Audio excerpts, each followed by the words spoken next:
buat pertolongan Tuhan, buat kesehatan yang sudah Tuhan berikan buat kami.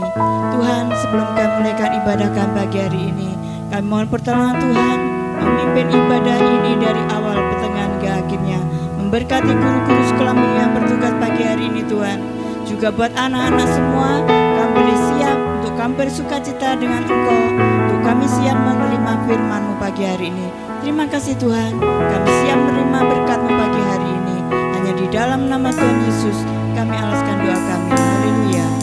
Amin. Pagi hari ini kita akan mulai ibadahnya ya. Kita akan sama-sama memuji Tuhan. Dimanapun berada, Tuhan senantiasa ada bersama dengan kita. Kita akan angkat pujian dagi-dagi gunungnya.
apapun yang terjadi dalam hidup kalian, jangan pernah takut, karena kita punya Allah yang peduli. Kalian, apapun yang terjadi dalam kehidupan, kalau ada Yesus bersama dengan kalian, sanggup untuk menolong kalian. Kita akan sama-sama dengan firman Tuhan, kita siapkan hati kita akan angkat pujian Allah peduli.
matamu, lipat tangan, kita akan masuk doa bersama-sama. Bapa yang baik, Allah yang kami kenal dan kami panggil dalam nama Tuhan Yesus Kristus, saatnya kami akan mendengarkan firman-Mu. Kiranya kuasa Roh Kudus memimpin kami semua yang mendengarkan, mengajarkan kepada kami, untuk kami bisa mengerti apa yang menjadi rencana dan kehendak Allah di dalam kehidupan kami. Anak-anak yang berada di rumah Tuhan, meskipun mereka beribadah tanpa teman, tapi kami percaya ada kuasa Roh Kudus yang menyukacitakan mereka ketika mereka boleh mendengarkan firman-Mu. Kami percaya kuasa-Mu dan kasih-Mu menjangkau mereka. Terpuji nama-Mu Tuhan, kami sambut firman-Mu hanya di dalam nama Tuhan Yesus Kristus. Kami sudah berdoa dan mengucap syukur. Haleluya. Amin. Hai anak-anak yang dikasihi Tuhan, bertemu kembali dan pada pagi hari ini kita akan belajar firman Tuhan. Hari ini bacaan kita sampai di dalam 1 Korintus pasal 10 ya. Kita akan membahas salah satu ayat yang terdapat di dalam ayat 13. Kalian sudah mempersiapkan Alkitab kan? Kita akan baca sama-sama 1 Korintus pasal 10 ayat 13. Keluarkan suaramu ya. Tante akan mendengarkan dari sini. Hitungan ketiga kita akan mulai. Dibaca alamatnya dulu ya. 2, 3. 1 Korintus pasal 10 ayat 13. Pencobaan-pencobaan yang kamu alami ialah pencobaan-pencobaan biasa yang tidak melebihi kekuatan manusia. Sebab Allah setia dan karena itu Ia tidak akan membiarkan kamu dicobai melampaui kekuatanmu. Pada waktu kamu dicobai, Ia akan memberikan kepadamu jalan keluar sehingga kamu dapat menanggungnya. Anak-anak yang dikasihi Tuhan, pada pagi hari ini kita akan belajar tentang pencobaan. Apa sih pencobaan itu? Pencobaan itu diizinkan Allah terjadi di dalam kehidupan kita untuk menguji seberapa besar iman kita kepada Allah. Pencobaan itu bisa datang juga karena keinginan kita, keinginan daging kita, sehingga bisa terlihat seberapa besar iman kita atau rasa cinta kita kepada Tuhan. Pada pagi hari ini kita akan belajar melihat satu tokoh Alkitab yang mengalami pencobaan yang luar biasa di dalam hidupnya. Pencobaan ini boleh terjadi atas seizin anak-anak yang dikasihi Tuhan. Pagi hari ini kita berkenalan dengan satu tokoh Alkitab. Laki-laki ini namanya Ayub. Dia tinggal di tanah atau di wilayah yang namanya adalah nama tanah Uz. Ayub ini terkenal sebagai orang yang sangat kaya raya. Pada saat itu orang yang kaya raya itu dilihat dari ternak yang dimiliki. Ternaknya berjumlah sangat banyak. Tante lihat catatannya ya. Dia memiliki kambing domba sebanyak 7.000. 7.000 loh ya, nolnya 3. Kemudian memiliki unta itu jumlahnya 3.000 ekor. Lalu ada lembu 500 pasang. Dan ada banyak lagi ternaknya. Selain itu dia juga memiliki budak atau pembantu gitu ya kalau sekarang, karyawan yang jumlahnya pun dikatakan sangat banyak. Ayub ini dikatakan sebagai orang yang terkaya di tempat dia tinggal saat itu. Kalau sekarang mungkin dia di sekitar di Arab, di wilayah timur dikatakan di dalam Alkitab. Ayub ini memiliki 7 anak laki-laki dan 3 anak perempuan. Nah, anak-anak ini mempunyai kebiasaan untuk berpesta. Berpestanya itu berpindah-pindah dari satu rumah, yang satu ke rumah saudaranya, besoknya berpindah lagi, tapi dilakukannya di rumah anaknya yang laki-laki. Nah, anak-anak yang dikasihi Tuhan, Ayub ini orang yang takut kepada Tuhan. Setiap pagi ketika anaknya malamnya selesai berpesta, pagi-pagi sekali dia sudah bangun. Untuk apa? Dia memotong korban persembahan untuk Tuhan, memohon pengampunan dosa. Karena dia takut, jangan-jangan selama anaknya berbuat pesta ini, mereka melakukan sebuah dosa di hadapan Tuhan. Nah, Ayub berjaga-jaga supaya Tuhan tidak marah atau murka kepada anak-anaknya ini. Ada anak yang dikasihi Tuhan, suatu hari anak-anak Tuhan ini datang beribadah kepada Tuhan.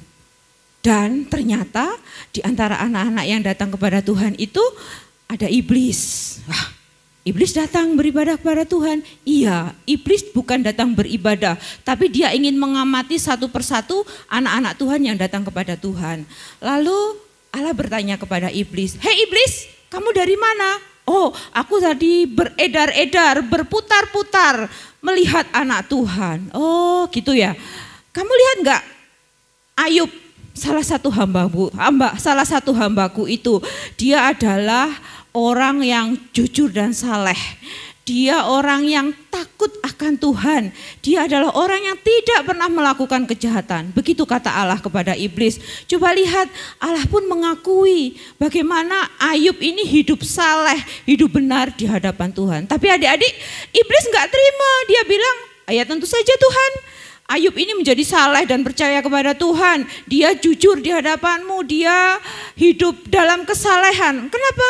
Karena Tuhan memberkati dia secara melimpah." Ayub terkenal sebagai orang yang kaya. Tuhan pun menjaga dia, rumah tangganya, hartanya Tuhan jaga, Tuhan lindungi.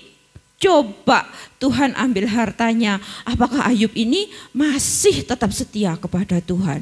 Oke, kamu bisa buktikan. Iblis ini enggak terima ya kalau ada anak Tuhan yang hidupnya benar, ada anak Tuhan yang mencintai Tuhan, ada anak Tuhan yang beriman kepada Tuhan. Iblis ini akan berusaha untuk menggoyahkan iman anak-anak Tuhan supaya enggak percaya lagi kepada Allah. Lalu Allah mengatakan, "Boleh kamu ambil hartanya Ayub, kamu habiskan semua. Tapi satu hal, kamu jangan menyentuh tubuhnya, kamu enggak boleh menyakiti dia." "Baik Tuhan." Lalu iblis pun pergi dari hadapan Allah. Tiba-tiba ada pelayan Ayub yang datang mengabarkan bahwa seluruh ternak Ayub habis. Ternaknya yang waktu itu adalah sapi dan keledai itu dirampas oleh bangsa Sheba. Loh, bangsa Sheba itu dikatakan adalah bangsa pengembara. Mereka hidupnya berpindah-pindah dan mereka mempunyai kebiasaan merampas atau merampok harta orang lain. Semua dirampas, sapi dan keledai mereka bawa, bahkan gembalanya pun dibunuh. Satu yang lolos yang melarikan diri dan melaporkan kepada Bapak Ayub. Lalu adik-adik, ketika Bapak Ayub masih mendengarkan laporan dari gembalanya ini, datang lagi gembala yang lari tergopoh-gopoh melaporkan bahwa seluruh domba Bapak Ayub yang lagi digembalakan itu terbakar habis, dibakar api dari langit. Dikatakan api dari langit ya, jangan dipersepsikan atau dianggap itu petir. Alkitab menulis api dari langit, disambar habis semua domba yang jumlahnya ribuan. Terkatakan dalam ayat tadi, dalam Alkitab ada 7.000 domba, habis sesaat. Sekali waktu habis dalam sekali sambaran api dari langit. Habis bersama gembalanya, hanya satu yang lolos yang melaporkan kepada Bapak Ayub. Aduh gimana ya adik-adik ya rasanya ya. Aduh keledainya dan lembunya habis, dombanya habis. Apa yang kira-kira diberikan oleh Bapak Ayub? Belum selesai rasa kagetnya, datang lagi gembalanya melaporkan bahwa untanya dirampas orang Kasdim. Seluruh unta yang jumlahnya 3.000 dirampas gratis, hilang. Dan seluruh gembalanya juga dibunuh. Hanya satu lolos yang melaporkan kepada Bapak Ayub.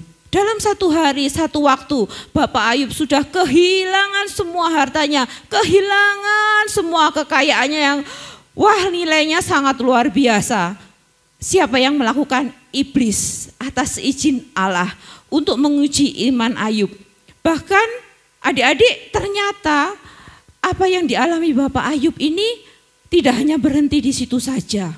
Ketika lagi mungkin kagetnya belum hilang, ada lagi pembantunya atau pegawainya yang datang melaporkan bahwa 7 anak laki-lakinya dan 3 anak perempuannya semuanya meninggal. Ada apa?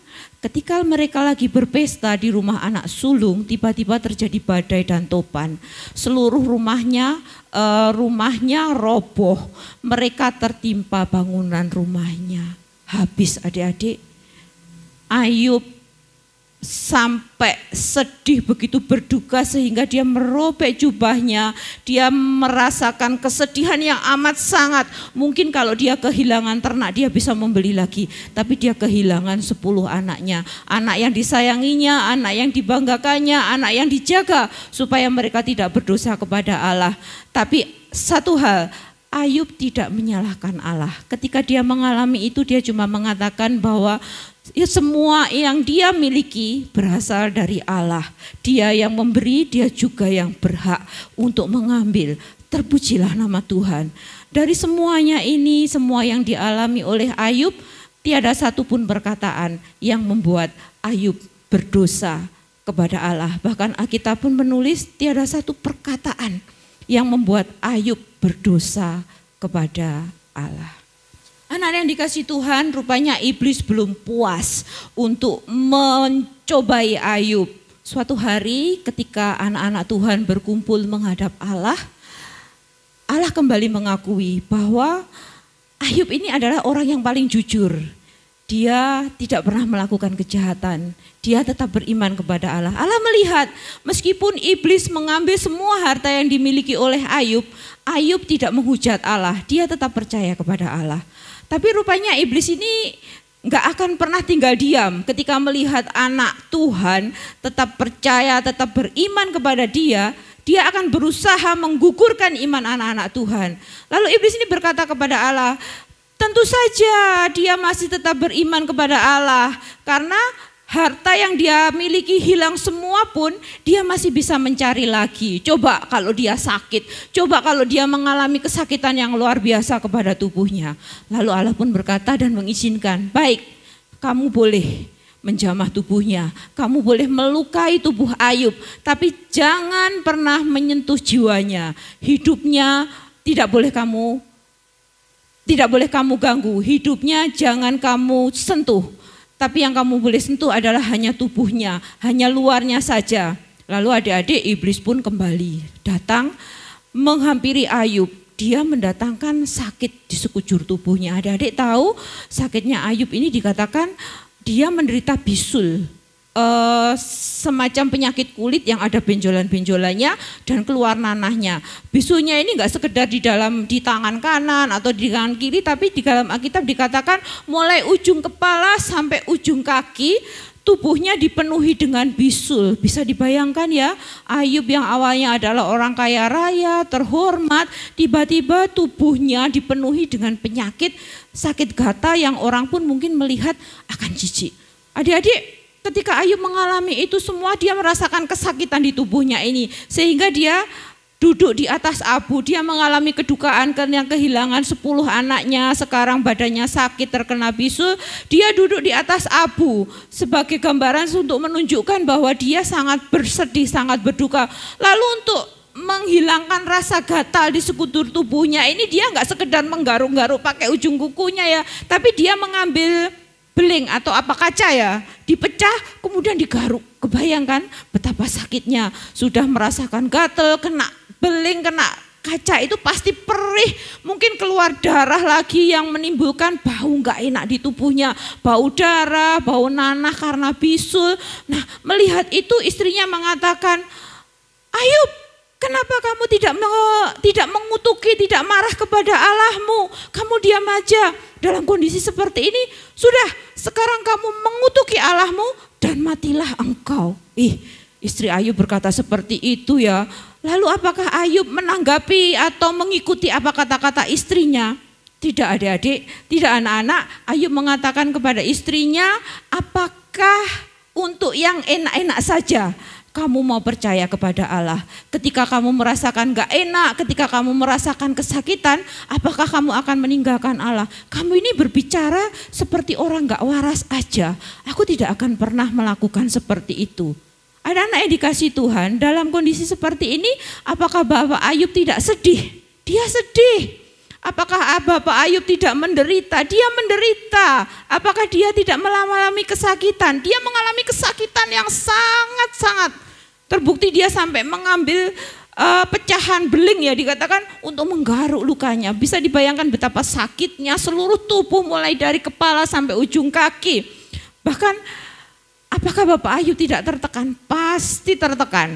Dikatakan bahwa Bapak Ayub ini orang yang terkaya di wilayahnya. Tiba-tiba dia jatuh miskin. Tiba-tiba dia kehilangan seluruh anaknya. Tiba-tiba dia mengalami sakit yang mungkin menjijikkan di hadapan semua orang. Tapi anak-anak yang dikasihi Tuhan, ketika temannya datang menghibur, bahkan Bapak Ayub pun bertanya-tanya, kenapa ya aku mengalami seperti ini, kenapa ya Tuhan seolah-olah menghukum aku. Dia bertanya-tanya seperti itu. Tapi satu hal yang membedakan Ayub dengan orang lain, Ayub tidak berdosa kepada Allah. Ayub tidak mengucapkan satupun perkataan yang membuat dia berdosa di hadapan Allah. Anak-anak yang dikasihi Tuhan, rasanya membayangkan apa yang dialami Ayub itu membawa kita pada suasana yang begitu berat sekali ya. Ayub diuji, dicobai oleh iblis atas seizin Allah. Tapi pada akhirnya Ayub benar-benar terbukti imannya kepada Allah. Dia bisa melewati semua pencobaan yang dilakukan oleh iblis. Dia bisa membuktikan kesetiaannya kepada Allah. Allah memulihkan keadaan Ayub pada akhirnya. Allah tidak membiarkan.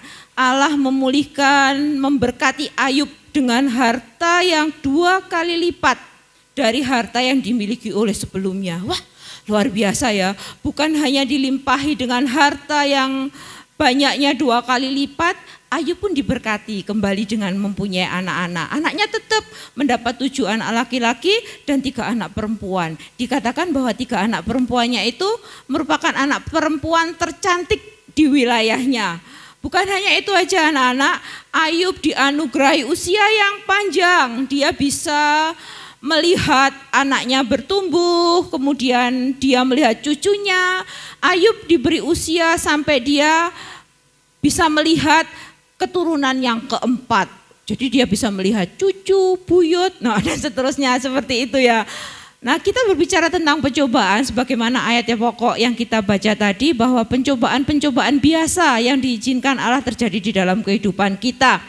Dari pelajaran ini kita bisa melihat bahwa semua pencobaan yang diizinkan Allah terjadi di dalam kehidupan anak-anaknya itu tidak akan pernah melebihi kekuatan anak-anaknya. Allah tahu, oh kemampuannya Nilam segini, kemampuannya anak-anak segini. Enggak akan mungkin pencobaan yang diberikan kepada tante akan dicobakan kepada anak-anak. Enggak akan. Karena Allah tahu kekuatan masing anak-anaknya berbeda. Jadi semuanya itu tidak akan membuat anaknya sampai jatuh. Anaknya sampai, wah anak-anak. Itu terjadi karena Allah mengasihi. Dan yang disebut dengan pencobaan, dalam keadaan pencobaan ini, kita melihat bahwa kita ini mempunyai Allah yang setia. Dia tidak akan pernah membiarkan kita menanggung sendiri pencobaan yang kita alami. Enggak kelihatan, tapi Allah ada mendampingi kamu, ada mendampingi tante. Dia memberi kekuatan, bahkan dia memberi jalan keluar. Loh gimana tante cara memberi jalan keluar? Nah Allah memberi hikmat kepada setiap manusia. Ketika kita mengalami pencobaan, Allah memberi hikmat. Kemudian Allah mengatakan bagaimana kita harus mengatasinya melalui apa? Melalui firman Tuhan. Kan gak mungkin Allah berbicara langsung kepada anak-anak, hai kamu harus melakukan seperti ini. Enggak akan pernah. Tapi Allah akan berbicara melalui firman Tuhan. Olehnya kenapa? Tante selalu menghimbau kami, tante-tante guru selalu tidak bosan-bosan mengingatkan kalian untuk membaca firman Tuhan. Kenapa? Supaya ketika pencobaan itu datang, kalian tahu bahwa kalian tidak sendiri. Kenapa? Supaya ketika pencobaan itu datang, kalian mendapat jalan keluar. Kalian boleh kembali dikuatkan bahwa Allah itu akan menolong kita, kita tidak menanggungnya sendiri. Sehingga kita mampu melewati pencobaan itu. Kenapa? Supaya iman kita terbukti, supaya kita terlihat, oh ternyata aku mengasihi Tuhan. Oh ternyata Allah melihat bahwa aku lebih mencintai Tuhan daripada semua apa yang ada di dunia ini. Dan dia selalu memberi jalan keluar. Percayalah, jangan pernah ragu-ragu dan jangan pernah takut, jangan meragukan janji Allah. Nah berkaitan dengan pencobaan ini, saat ini kita tanpa kita duga, tanpa kita bayangkan sebelumnya, kita berada di dalam era pandemi, ketika ada satu virus yang baru yang bekerja secara dahsyat menghantam seluruh dunia, menyerang seluruh dunia, sehingga orang tidak bisa bebas kemana-mana, tidak bisa bebas bepergian karena virus ini sangat amat cepat bekerjanya dan bisa mengancam nyawa kita, mengakibatkan kematian. Dan karena pandemi ini, kita tidak bisa beribadah ke gereja, khususnya anak-anak harus beribadah online. Nah, ini merupakan ujian kepada kita. Seringkali pencobaan datang ketika harus beribadah di rumah secara online. Nanti dulu kan laporannya sampai jam 12, aku laporan nanti aja, ibadahnya nanti deh agak siangan, menjelang laporan ditutup aku mau ibadah. Itu namanya pencobaan. Kalau kalian mencintai Allah, kalau kalian sungguh-sungguh beriman kepada Allah, kalian akan beribadah dengan bersegera, tidak terpengaruh. Meskipun di rumah, wah aku di rumah aja deh, ala kadarnya di sini. Enggak seperti itu. Anak-anak yang mengasihi Tuhan akan datang dengan hormat. Ketika kalian beribadah di rumah, sekalipun guru-guru tidak melihat, sekalipun tante-tante guru tidak ada di dalam bersama kalian, tidak ada teman, tapi ada kuasa Roh Kudus yang melihat. Dia menghargai bagaimana cara kamu beribadah. Kalau Roh Kudus dan Allah begitu mengasihi dan menghargai kamu, kalian pun harus belajar menghargai Allah. Berbusana dengan rapi, mengambil sikap yang sopan ketika beribadah, enggak sambil main-main, enggak sambil lalu, segera lakukan ibadah. Jangan hanya berburu, wah aku ibadah, bentang laporan, absenku penuh, enggak, bukan seperti itu. Allah menguji iman kita dari kesungguhan kita cara mendengarkan firman Tuhan, didengar dengan sungguh-sungguh, sehingga firman-Nya itu boleh diingat dan hidup, bukan sekedar mendengar keluar masuk dari telinga kanan, keluar dari telinga kiri, enggak seperti itu. Allah menginginkan ketika kalian mendengarkan firman Tuhan, kalian mengingat. Kenapa? Supaya ketika pencobaan itu datang, kalian tahu. Ketika iblis mulai membujuk kalian untuk mulai lemah imannya, kalian tahu. Ketika iblis mulai menggoda kalian untuk hidup tidak benar di hadapan Allah, kalian tahu. Ketika iblis mulai menggoda kalian untuk tidak rajin membaca Alkitab, kalian tahu itu dari suara iblis dan kalian mampu melawannya. Itulah pentingnya bagaimana kita ibadah dengan sungguh-sungguh. Tapi jangan pernah berkecil hati ya, meskipun kalian masih beribadah di rumah. Kenapa? Karena ada Allah yang menolong kalian, ada Allah yang melawati, semuanya di bawah kendali Allah. Jadi tetap siapkan hatimu senantiasa untuk beribadah ketika menjelang hari Minggu, persiapkan kesehatanmu, waktumu, ya, diatur waktunya supaya ibadah ini tidak terabaikan. Karena apa? Kita akan melalui bersama-sama ini dengan Tuhan karena Allah adalah yang mengendalikan keadaan ini, Allah yang akan menolong. Sebelum kita mengakhiri firman Tuhan pagi hari ini, Tante akan mengajak kalian membaca satu ayat penutup di dalam Ayub 5 ayat 18. Ayub itu di depannya kitab Mazmur. Kita baca sama-sama ya dengan sungguh-sungguh supaya kalian bisa mendengar. Apa sih manfaatnya orang lain gak mendengar? Kalian pun perlu mendengar firman itu supaya mengingat senantiasa, supaya firman ini boleh mengingatkan kalian. Oke, di dalam Ayub 5 ayat 18 kita baca sama-sama. Ayub 5 ayat 18, karena dialah yang melukai tetapi juga yang membebat. Dia yang memukuli tetapi yang tangannya menyembuhkan pula. Dia di sini berbicara tentang Allah. Jadi Allah menguasai segala keadaan. Dia yang mengizinkan pencobaan itu datang, dia juga yang akan menolong. Tuhan Yesus memberkati. Kita akan berdoa bersama-sama anak-anak. Kita masuk di dalam doa. Bapa di surga, segala apa yang kami alami dalam kehidupan ini ada di dalam campur tangan Tuhan. Dan kami percaya Tuhan, apa yang terjadi yang Tuhan izinkan, itu semua selalu ada di dalam genggaman tangan Tuhan. Dan kami yakin bahwa ketika Engkau bersama-sama dengan kehidupan kami, maka kami dapat menghadapi segala macam rintangan, tantangan yang ada di dalam hidup ini. Terima kasih untuk kebenaran firman-Mu saat pagi hari ini, bahwa segala pencobaan, ujian yang Tuhan berikan tidak akan melampaui kekuatan kami. dan Engkau Allah Immanuel yang selalu ada beserta dengan kehidupan kami. Terima kasih Bapa di surga, memberkati setiap guru-guru yang sudah melayani, memberkati setiap kami yang sudah mendengar firman-Mu. Ingatkan kami senantiasa Tuhan untuk terus berserah, untuk terus mengandalkan Tuhan dalam kehidupan ini. Apapun juga yang Tuhan izinkan, kami mau tetap bersama-sama dengan Engkau. Berkati kedua orang tua kami dalam pekerjaan usaha mereka. Tuhan menolong, Tuhan memberkati kehidupan mereka satu persatu. Tuhan juga menolong teman-teman kami yang lain. Tuhan menolong hidup kami. Tuhan menolong sanak saudara kami dimanapun kami berada. Biarlah berkat dari tempat yang maha tinggi tercurah dalam kehidupan kami. Kami bersyukur di akhir ibadah ini Tuhan, kami mengucap syukur kepada Tuhan, kepada Allah yang hidup, Allah yang mempunyai segala-galanya. Dan kami yakin bahwa Engkau Allah Immanuel yang senantiasa bersama dengan kehidupan kami sampai selama-lamanya. Terima kasih Bapa di surga, berkat dari tempat yang maha tinggi senantiasa melimpah dalam kehidupan kami. Mulai dari hari ini sampai Maranatha Tuhan Yesus datang pada kali yang kedua. Di dalam nama Tuhan Yesus kami sudah berdoa. Haleluya.